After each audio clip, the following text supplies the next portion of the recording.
Welcome to Sideline Sanity with me, Michele Tafoya, sponsored by Legacy Precious Metals. There's never been a better time to invest in precious metals. Go to legacypminvestments.com. Legacypminvestments.com. Coming up, Tommy Schultz on school choice and why it's more important than ever. For nearly 3 decades, she's reported the action from the sidelines. She started very young. She's covered the NBA, NFL, Olympics, and the college football and basketball national championships. And now, during these insane times in our world, Michele Tafoya thinks we need a serious dose of sanity. This is Sideline Sanity with your host, one of the sanest people on planet Earth, Michele Tafoya.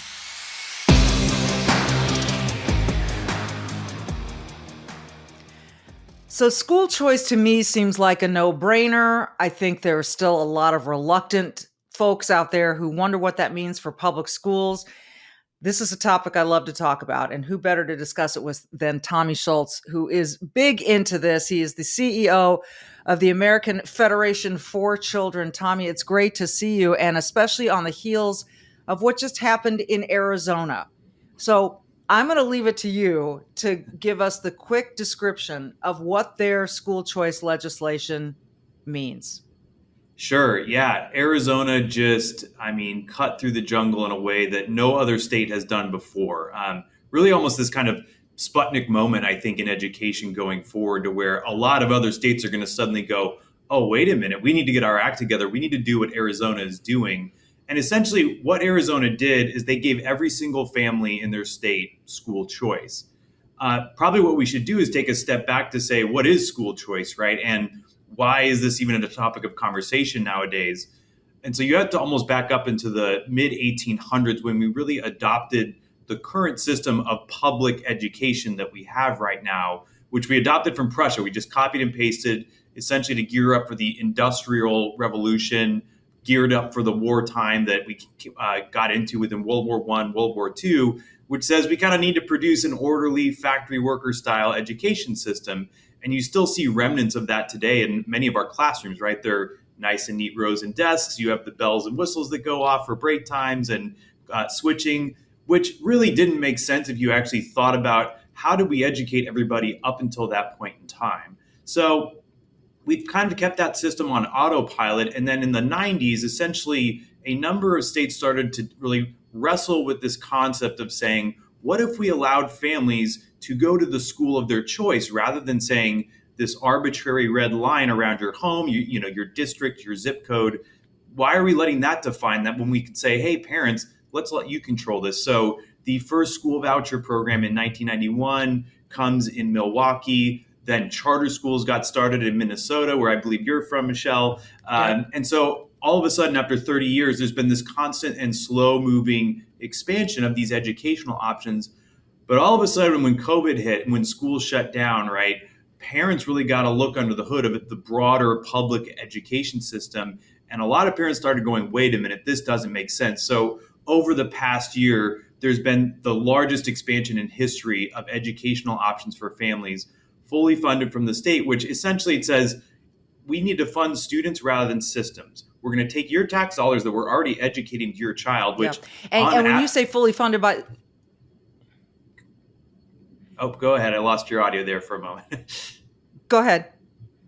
No, that's okay. So let me just, when you're saying fully funded by the state, you're saying the individual one of 50 states. You're not saying the federal state, correct? Correct. Yes. So our states, on average in this country, we're spending about $15,424 per student in public schools.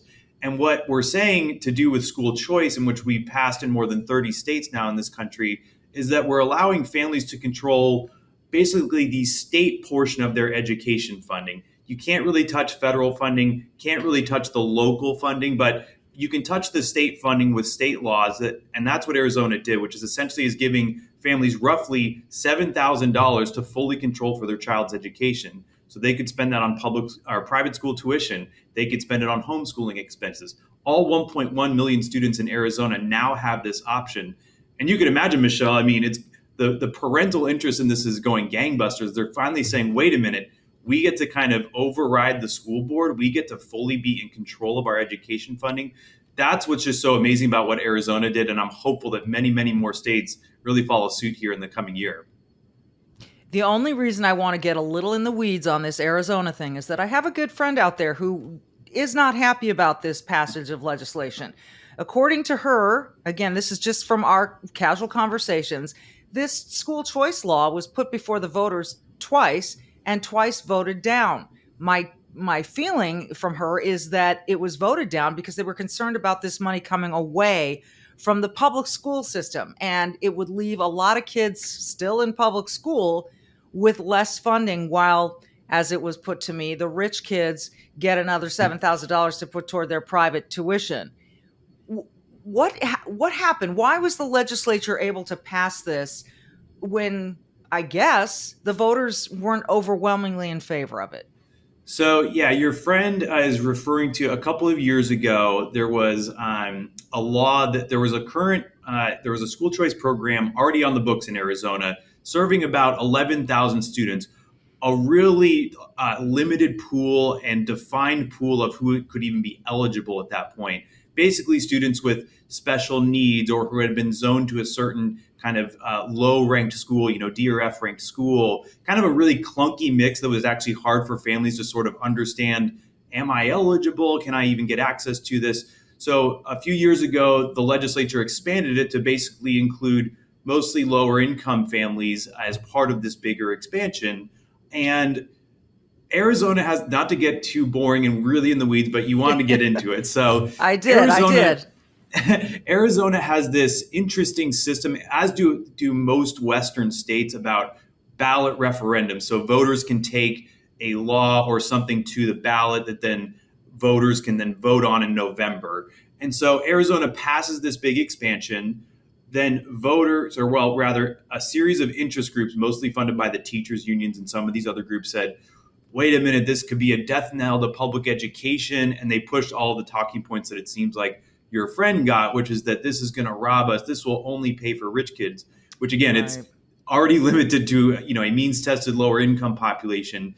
And it's already limited to this certain, special needs categories that could be even eligible.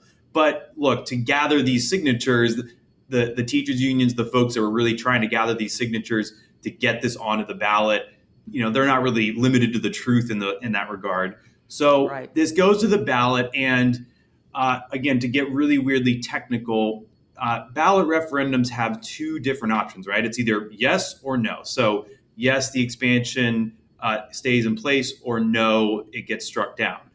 As you could imagine, too, when this is presented on the ballot, it's not a clean thing that says, hey, Michele, you and your kids could be eligible for this education savings account. It's this long-winded technical argument about defunding via taxpayer dollars, this mechanism that does X, Y, and Z. So like with most ballot propositions across the country, it's just pretty statistical. If you get the no position, you're just basically going to win. So the other side gets the no position. It's a technical, weird wording.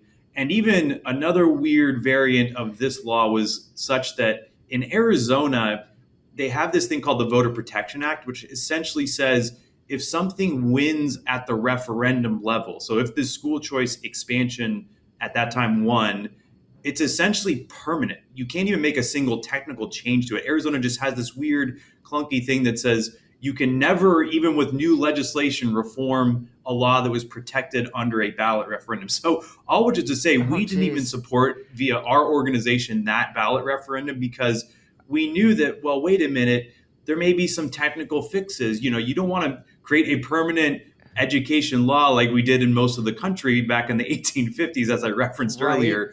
So that's probably what your friend is referring to. And all of the arguments against school choice have basically been the same since 1990, no matter how many states disproved it, no matter how much research comes out showing that this is helping public schools, this is helping overall the system of education funding following the student. Families are more satisfied. All this research that comes out every single year showing the benefits of school choice. Our opponents, they don't really care about that. They want to continue to lie about it. It doesn't surprise me, actually. And that's kind of the answer I expected to get from you. It seems, again, that teachers' unions are are really the anti-school choice folks. They've got their system. They like it, I suppose. I'm unclear on a couple things about teachers unions, and maybe you can clear it up for me. You've got national teachers unions, you've got state teachers unions. Why are they so glued into their position? Is it strictly about job security? What is it about? It's about power and control, quite simply. So, Michele, if you had to guess, we are the largest school choice advocacy organization in the country. We bring in about, on track to do about 25 million this year in terms of contributions. How much do you think the teachers unions, the two national teachers unions, bring in? And I mean, don't give a wildly ridiculous answer. What's your realistic guess? If 100 million? 100 million? Well, you were close, but it was 3 billion last year. So, oh my gosh. That's astonishing to me. No, but everybody that I ask this question generally guesses like you do, maybe a couple 100 million.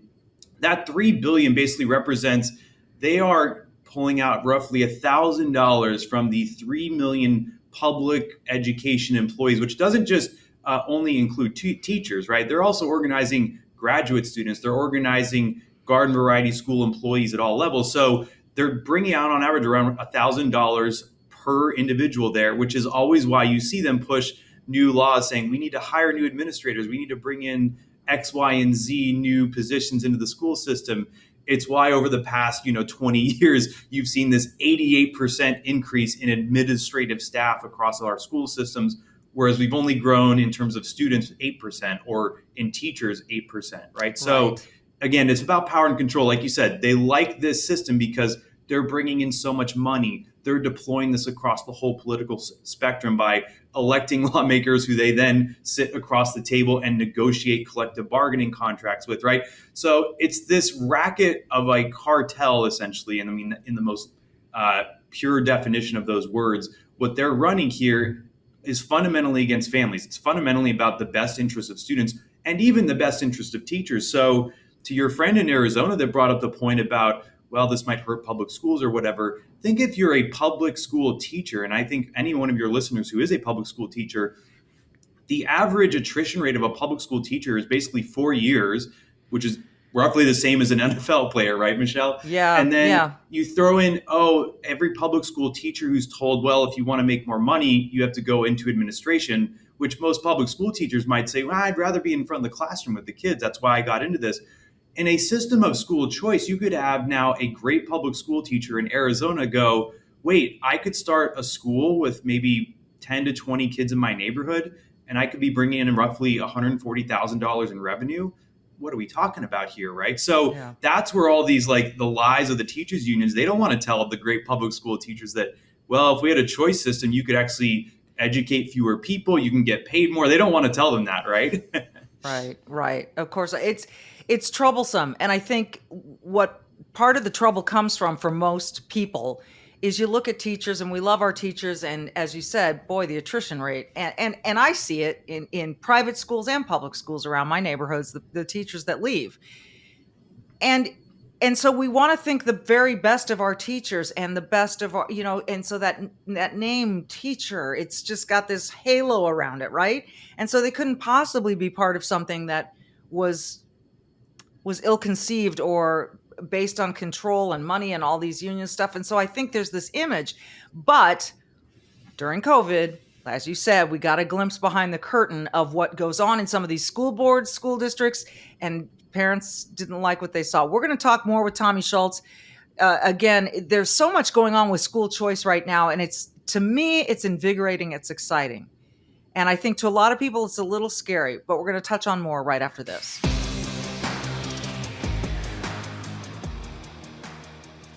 So I did not know that 85% of the grass-fed beef that you see online and in the stores, 85% of it is from overseas. It's imported. Now, why would we buy that? Why wouldn't we support ranchers and farmers right here in America? Well, I do.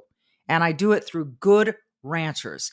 Good Ranchers delivers 100% American meat, and it comes right to your door, which is great. You just throw it in your freezer.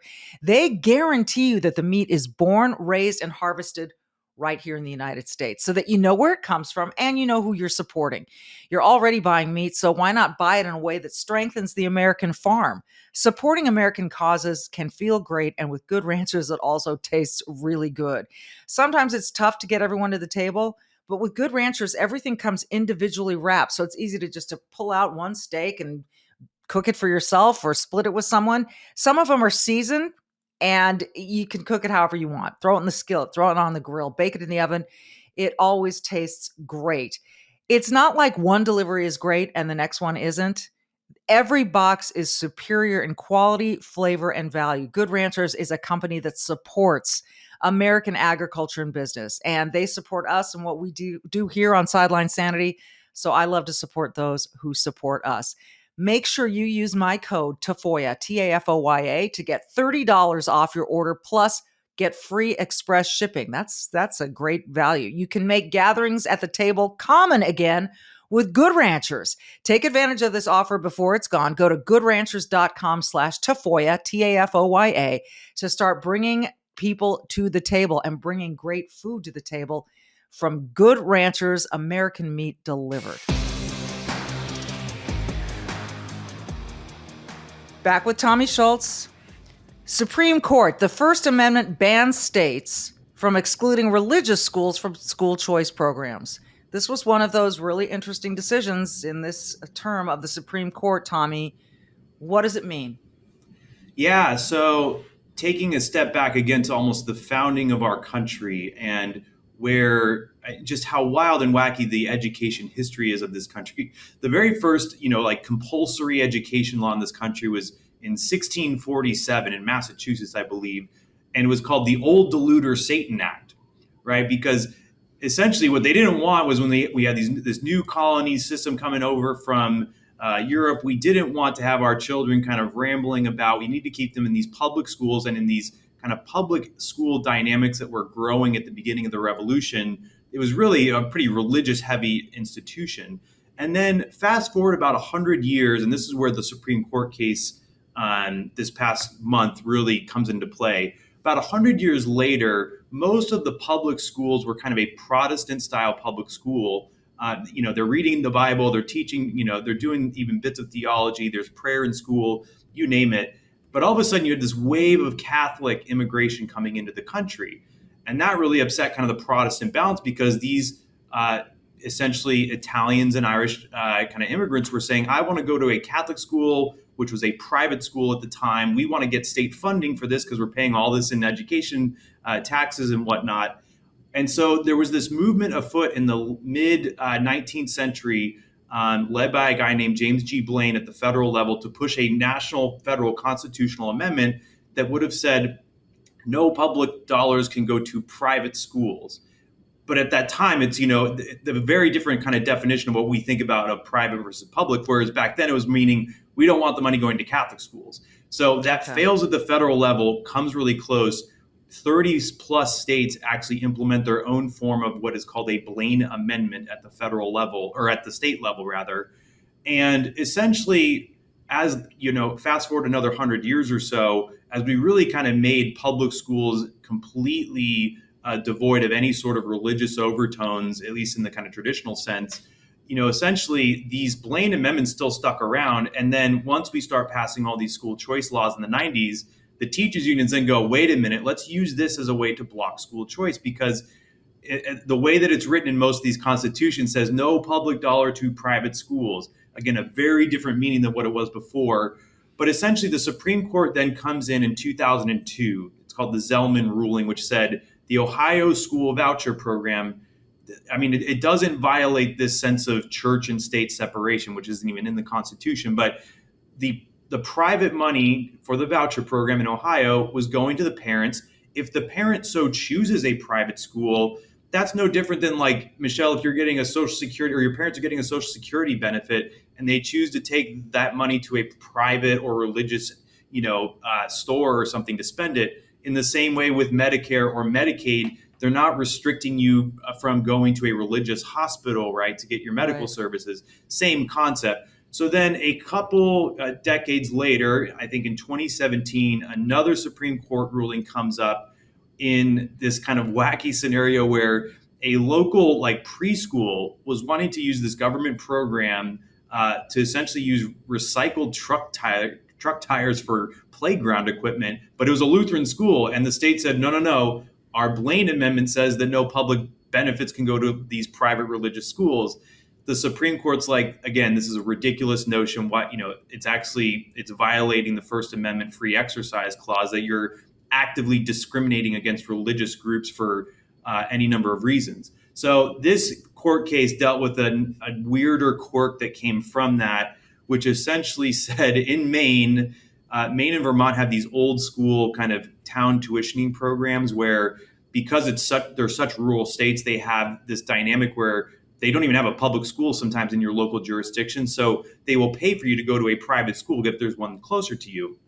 And essentially, Maine tried to make this ridiculous argument that says, well, we're not discriminating against private religious schools. We're just saying that this money could be used for religious instruction. So they made this like distinction between the status of the school versus the use of the dollars. And again, the Supreme Court, kind of in a triple crown ruling, said this is ridiculous. No school choice program, no kind of new law coming out can say you can discriminate against religious schools, because actually, Michele, think about across the country, a lot of states have universal pre-K programs, which says you can take your dollars to any sort of institution, public, private, you name it. But again, this weird quirk of power and control of the teachers' unions and the powers that be within our public education system suddenly say, well, from 5 to 18 years old, we can't have that, right? We can't have these universal programs. But then you get to the higher ed level, we have Pell Grants, we have the GI Bill, we have all sorts of kind of federal and or state funded scholarship programs for higher education and college. But again, this goes to the political nature of everything. And we're so glad that the Supreme Court finally put a real nail in the coffin of this really old quirk from the, mid 1800s that was initially just trying to stop Catholics from getting kind of access to education funding. It's really, the law gets so twisted and difficult for some people to really get their heads around. And so it's interesting. I guess I'd rather see less of it than more of it. And that's maybe Right. what we had here. So I think my last question for you after this quick break is going to be, do you ever see the teachers' unions losing power? I think it's a big question. My Sure. mom was part of the teachers union. I'll tell you what she thinks, and we'll do that right after this. Sounds great.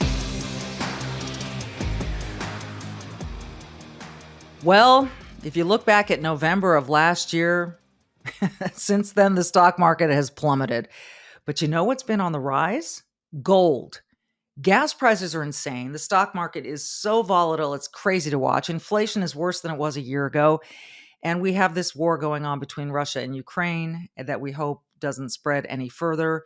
And the bottom line is that the markets, they don't like instability. But the good news is you have options. Gold prices are rising as investors turn to gold for protection. Gold provides a hedge against inflation and protects against a weakening dollar. Legacy Precious Metals is the only company I trust for investing in gold and silver. You need an investment that's going to protect your wealth and your retirement. And you want to call Legacy Precious Metals today. Be proactive while there's still enough time to do that. Because remember 2008? Those who invested in gold saw huge gains, while others, they simply lost their retirements. Legacy Precious Metals can advise you on all of your options for investing in gold and silver. You've got nothing to lose by calling them. Just have them answer your questions. You can speak to an IRA expert at Legacy Precious Metals. Here's the number, 866-528-1903. 866-528-1903, or download their free investor's guide at legacypminvestments.com, legacypminvestments.com.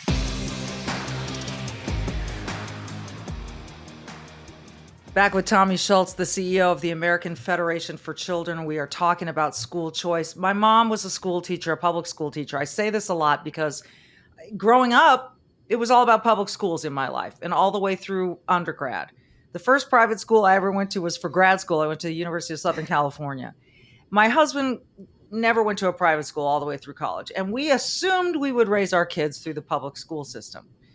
I remember touring around some of the schools in our neighborhood and thinking, where are we going to send our children? We had a couple choices, not a ton, but a couple.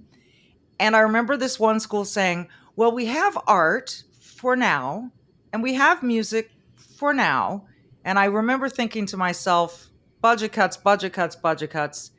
What's going to be left? So we ended up choosing a private school. We were in the position where we could do that. I'm not certain that we we still chose super wisely for our kids, but they're happy. They're getting a great education. The question for me is now, as my mom, part of the unions and not happy about it, right? And the California Teachers Union is where I grew up in California.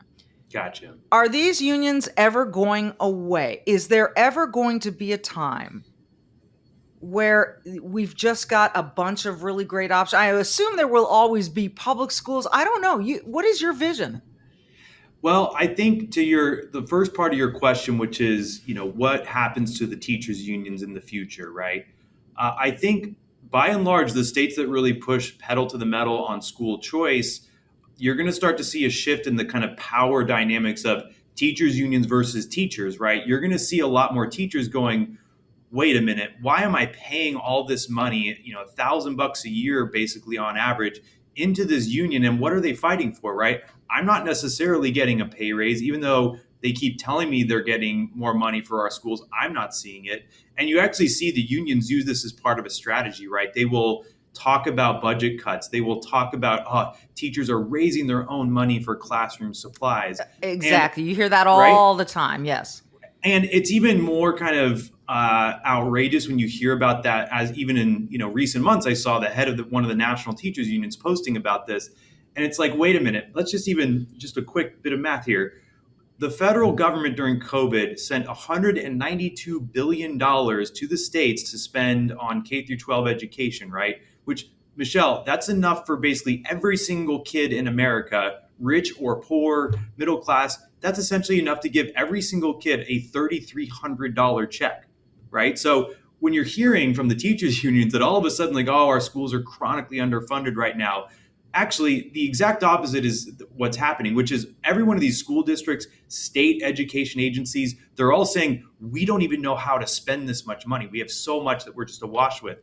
Because that $192 billion that got sent to them was on top of the total amount we spend on public education, which is roughly $750 billion per year. Again, going back to that statistic of $15,000 per kid. So if you're a teacher and you're feeling like, gosh, I'm penny pinching or I don't have enough resources, you should do the math around your classroom and go, wait, how many kids are in this classroom? I know how much is getting funded per pupil. You should ask, where is the money going? Yeah. And again, that goes back to the notion that we talked a bit about earlier, which there is so much administrative bloat going on. There's so much that's just getting stuck in the system that's never making it to the classroom teacher. Whereas in a system of school choice where parents can fully control their education dollars for their kids, they can say, no, we're going to hire and get the best teachers into our dynamic, our new private school that we maybe want to build, our new homeschool dynamic. That's just kind of the difference there. So your second question, I believe, which is just broadly about the overall funding and what happens, in the future. I think as you look to states like Florida, for instance, which has been on the leading edge of school choice, by and large, their teachers union is pretty weak and ineffective in that they really don't hold the sway that they used to, right? Because they're not controlling every bit of funding. Florida, there's roughly, I think it's north of 500,000 students either going to a private school with a scholarship or to a charter school free of charge. And all of a sudden, when parents are in this free system of choosing, they're empowered to make better choices, unlike what you and your husband were kind of looking at, which says, well, we either got to move to the better school district or we've got to figure out a way to pay private school tuition. Whereas, again, you've paid so much in taxpayer dollars, throughout the course of your lifetime. Yeah. You and the teachers and everybody should be going, where is this money going? Again, $750 billion a year. That's as much as we're spending at the Defense Department each year for our military. It's just outrageous numbers. But ultimately, going forward, I think as more and more states really step on the gas and push this educational freedom model that Arizona just really took to the limit, you're going to see a lot more, a better system, a better functioning education system that actually rewards the great teachers, that reduces kind of that administrative bloat. Like, I think the increase in, the amount of principals and assistant principals over the years since the, 2000 is like 37%. It's like, why? When only our student population has grown by 8%. It doesn't make any sense. It really is quite something. And I think, again, when you want to confuse voters and parents and constituents, what do? You just add layer upon layer of red tape, or whatever you want to call it, of policy, and it becomes too overwhelming to pick through. And so you just kind of throw up your hands and go, okay, you guys are the professionals, you do it. And then you sort of find out, whoa, wait a minute, what are they actually doing with all of this? So it's an interesting time. How much of a sense do you have that there's sort of a wave coming in favor of school choice? There clearly is a huge wave. So I'll just point to some objective polling that we've done. At the beginning of, it was around April of 2020, right at the outset of the kind of lockdowns and the closures of our schools due to the kind of COVID dynamics, we saw in our national polling that roughly 64% of Americans supported school choice, which is incredible, and it's always been that high. Fast forward to today, it's up to 72% in our national polling. And the biggest jump that we saw in the kind of sub-demographic group, the biggest jump we saw was from public school parents, meaning, again, it was like a 13-point jump alone just in that demographic, meaning parents who are going, wait a minute, we don't like what we're seeing in our schools. We want to be able to control the education funding that we're putting into this. We want to be able to control that for our sons and daughters. Why are we letting some distant bureaucrat tell me where I can or can't send my kid to school, right? And so that's where we're seeing already an objective wave there, along with 21 states over the course of the past year have expanded school choice. Arizona obviously going full pedal to the metal. I think there's this giant tsunami, rather than a wave, it's a tsunami of change that's coming all across the country. And the politics of it are now completely reshuffled in that if you're a politician, before you had to say, kind of like you were referencing with the teachers unions, you had to be in fear of the money and the power of the teachers unions. But now in this kind of fully democratized digital system of people can get information, people can actually get access to things in a way that isn't controlled by the big three networks, right? All of a sudden parents can go, wait a minute, Arizona just passed a law giving all of us our $7,000 in state funding back. Yeah, I'm going to support a politician that supported that. Essentially, whoever jumps on this mantle of saying, I want to empower families with the freedom to choose the best education for their sons and daughters, they're going to be a winning politician. Whereas before, it's like, well, I got to go visit the power broker of the teachers unions because they control $3 billion in funding. Whereas now voters can just get easy access to knowing, wait, this politician wants to actually give me my education funding back. And the new dynamic is such that in a school choice kind of free system that we're envisioning, you don't have to go to your school board and yell at them for 2 hours saying, get your act together, or stop teaching my kid things that I don't like. And then, now I got to go vote against them in a random April election. Now parents can just vote with their feet, right? In a school choice system, you can say, I don't like what my administrator's doing, or this particular principal's doing, or this teacher. We're going to go to this private school or this charter school or this other public school right down the road with our education funding. All of a sudden, the system's going to start to act more like a market economy, which rewards the best performers, right? Or the most accessible options versus I got to take my 99 theses list of grievances to the school board every year, which the teachers union also controls that because that's where they're playing across these 13,000 different school boards across the country and just completely dominating them with political funding. Well, it has been interesting to watch from the issue in San Francisco where school board members were voted out. I mean, you're talking about one of the most liberal school districts on the planet. And they saw that these school board members were more concerned with renaming schools than they were with getting their kids back in the classrooms. It's something like that can open your eyes when it's your kid and you learn about what they're being taught and you don't necessarily agree with it. It's really interesting. It's really interesting. Final thing for you, and maybe this is not in your purview, and tell me if it's not, because I don't want to put you on the spot here. We hear about textbooks, banning books, whitewashing history, yada, yada, yada. How political is that part of this structure? In other words, we know that in Florida, The DeSantis administration saw some books they didn't like in their public schools. Some of them ended up going back in. Many of them came out. You have accusations of textbook companies representing only one point of view, not covering a lot of history. How much of this is in your purview? What are your thoughts on this sort of pushback on the education system? So, just my general thoughts. It kind of if we're talking about real like tactical solutions to fixing our education system, this is where school choice is really the answer. So, in a system where like the government isn't basically the single owner, operator, and funder of 90-ish% of the schools, when you have a system like that, you're always going to have people kind of pushing these solutions that say we need to ban X, Y, and Z, or we need to reform the standards, right? That was a huge debate, Yeah. 10 plus years ago with Common Core and you name it. In a school choice system that says we're going to fund the students, not the system, so that parents have full kind of control over all these dynamics, you really almost don't even need to be talking about these sorts of curriculum bans, because it gets really clunky trying to either ban a certain idea, right? Because it's never going to get fully implemented. And even in the current public school system that we generally have all across the country, teachers are kind of fully autonomous within that, right? So you may be able to change the standards, but on a day-to-day basis, that a teacher can kind of come up with their own lesson plan or teach whatever they want. But if you're unable to vote with your feet because, well, I can't afford to move or I can't afford private school tuition, you're necessarily going to have these messy, weird political battles. Whereas in the choice system, parents can freely choose the model that fits them. And actually, Michele, this is kind of what most of the really best performing and best developed education systems in the country are doing, where they are fully funding the student, and they may have like 13 different types of public schools that they're funding in Denmark and Sweden and you name it, that allow parents to just choose whatever is the best model for their kid. Because I think any parent with more than one kid knows they all have different learning styles, right? Yeah. They all kind of really do well in a Montessori versus a district public versus a private. All of these things you can't even really debate in America because we've just held on to this antiquated system from the 1800s, essentially. And where it really gets pernicious and where I think the political battles, these are all, in some ways, they're important battles, and they will always be kind of at the forefront of our education discussion. Like, what are we teaching our kids? What are we doing about sex education and curriculum? I mean, these battles have been raging for hundreds of years. It's almost nothing new.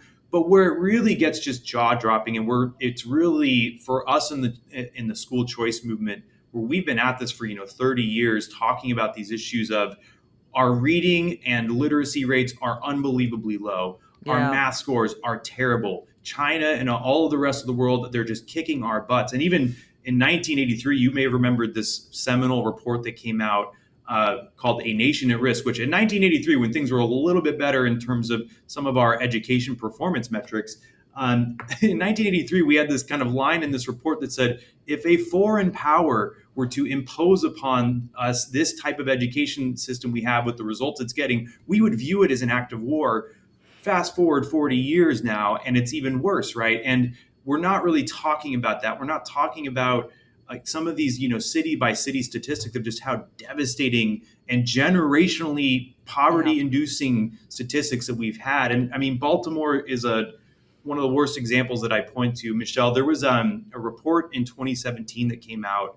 They basically kind of did a high school exit exam on math for all of the high school seniors. Michele, what would you guess was the percentage of students that passed that test? 30. 30. So you were close. It was 14. Oh. But Michele, it wasn't 14%. It was 14 total students across all of the high school seniors in the city of Baltimore.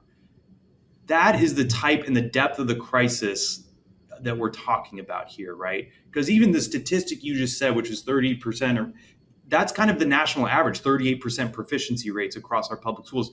And again, we're not talking about what that's done to communities for generations, where we basically institutionalized poverty with our public education system. And people say, okay, then lower the standards because clearly our standards are too high. And you want to say... do away with the standards even, right? Or do away with the new discussion. What? Yeah, do away with standards. And so, again, the soft bigotry of low expectations, it makes me sick to my stomach. And I just keep fighting the good fight. I believe this is a good fight. I want every kid in this nation to succeed and to know that they've got loads of potential to be discovered and explored. And I'd like to give every parent the hope that their kid can do better than they did. That's what it's supposed to be about. Tommy Schultz is the CEO of the American Federation for Children. And the website is, Tommy? federationforchildren.org. It's a little long. We're changing it soon, but Federation for Children, FORchildren.org. All right. Or you can follow us on School Choice Media at School Choice Now. That's our handle all across all the social platforms. At School Choice Now. There you go. Tommy, it's been a pleasure and very informative, and along with the hope, a little bit of despair, but I'm going to hang on to the hope because it does seem like this wave, things are changing. And things are changing in a really good way. And thank you for having me on. Thank you for being a part of this fight. Yep, I'm right there with you. Tommy Schultz, thanks so much. This has been Sideline Sanity. I'm Michele Tafoya. We'll see you next time.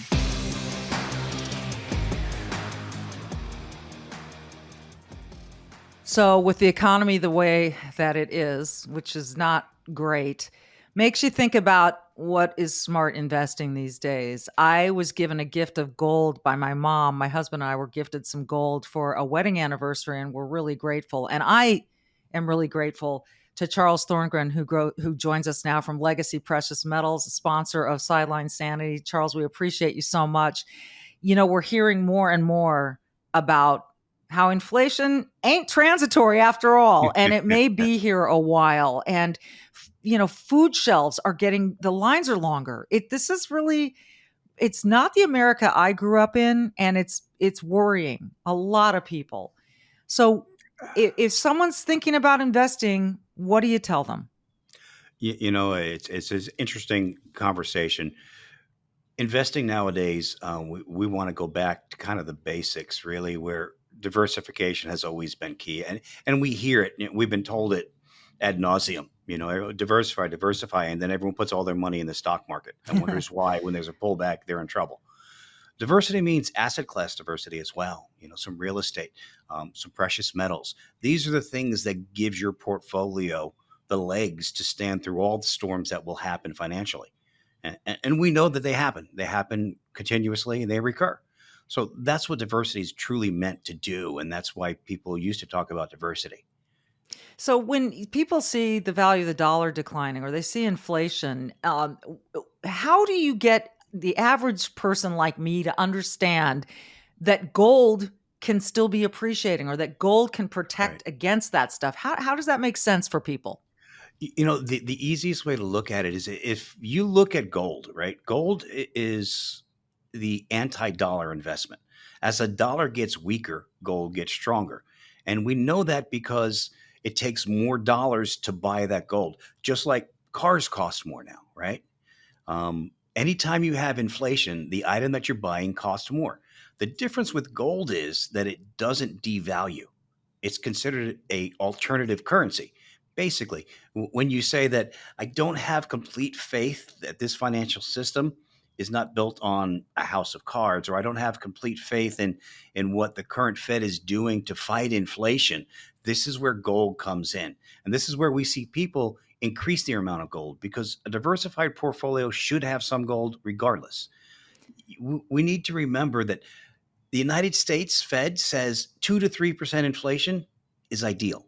So that means for the average saver, if your retirement account's invested and it's based in dollars, that you're going to lose 60% of your purchasing power to inflation by the time you're ready to retire. And that's under the best of terms. And now we can talk about it's transitory. Oh, no, maybe I was wrong.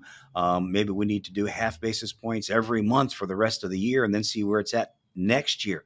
These are scary things that the experts are trying to tell us, that maybe we didn't have it right. And this is why people have gold, and this is why it offers that protection. It's interesting. I think people think, well, if I'm investing in gold, do I actually possess the gold I have it in a safe? How do you get gold? How do you keep gold? Right. And physical gold. I mean, this is what we do. So, yes, if you're buying it outside of an IRA, we can deliver it right to your home and you can put it in your own safe. You can put it in your safety deposit box. If you don't feel comfortable with that, we do offer storage for our clients as well. Okay. So, there's lots of options. In the IRA, it's stored for you, just like your IRA account. You don't have access to those stocks. So, if you were to take funds from your IRA, you could make that investment and you'd have the retirement account invested in the precious metals as well. And it would be handled just like every other IRA account. That's really interesting. And now I'm going to ask you a tough one, and I hope you'll forgive me, but I'm just going to be candid ask what I think might be coming to people's minds. Sure. If the experts in Washington are making all these mistakes or they were wrong about inflation, then they're going to look at you and say, hey, Charles, why should I trust what you're telling me and why Legacy Precious Metals is the place to go? I'm asking this in an honest way Sure. because I know you want to be transparent about this stuff. So how would you answer Absolutely. that? It really is I'm not a politician. I have no desire to be a politician. I like what I do, right?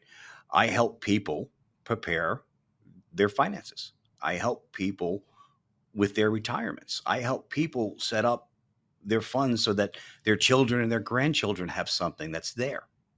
This is what I do. This is what I do for enjoyment.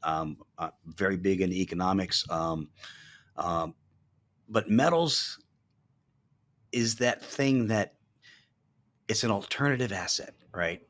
When I was a stockbroker 30 plus years ago, it was unique kind of then. And then everybody was a stockbroker and everyone had stocks and there was nothing different. There was no protection. Everyone said the same thing. To me, it didn't make sense for everyone to be doing the same thing. If we all do the same thing, then we all fall together. And we know that if you follow the government's direction, you're buying into whatever they want to sell you. Now, it used to be politics was a little different. We've gotten into a place where we can't say that anymore. It's not always for the people. We see that. We see it what they're doing with the economy itself. We know that we have to have something else. And this is why we do what we do here at Legacy. And my history is why people should, give us a call, chat with us and see if it makes sense for them. Last thing I want to ask you about is I remember 2008, and I know a lot of people do. And that was a crash, and there have been other crashes. But why is it that when the economy crashes, gold has historically risen? I know you said it's sort of the anti-dollar. Right. Is there a way in layman's terms to explain why that happens? It's the safe place, right? When there's so much risk out there and people are losing so much money, they just want safety. Mhm. So let's look at inflation. We know right now we're running close to 8.5%. Yeah. We can dig some real numbers out there and we can debate that, but we'll just take that number as it is. We'll use 8%. That means everything cost you 8% more this year than it did last year. And we know it's going to go higher because the Fed's already promised us a lot more interest rate raises, right, to fight inflation, but we know it's not enough. When they say things like, we'll try to raise half a basis point 5 times over the next 6 months and see where the economy's at next year, that in itself lets you know you need to find something that doesn't put your livelihood in their hands. They're juggling an economy and the stock market, and it was never meant to be that way. So you have to protect yourself. And this is where gold comes in because it is the anti-dollar.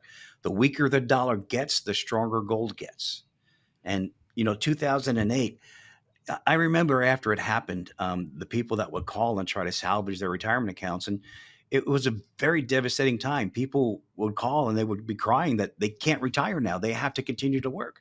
They're 67 years old and their plans are gone because they lost half their value. And that's devastating, but this is where those who were involved in gold, they saw gold almost double in price.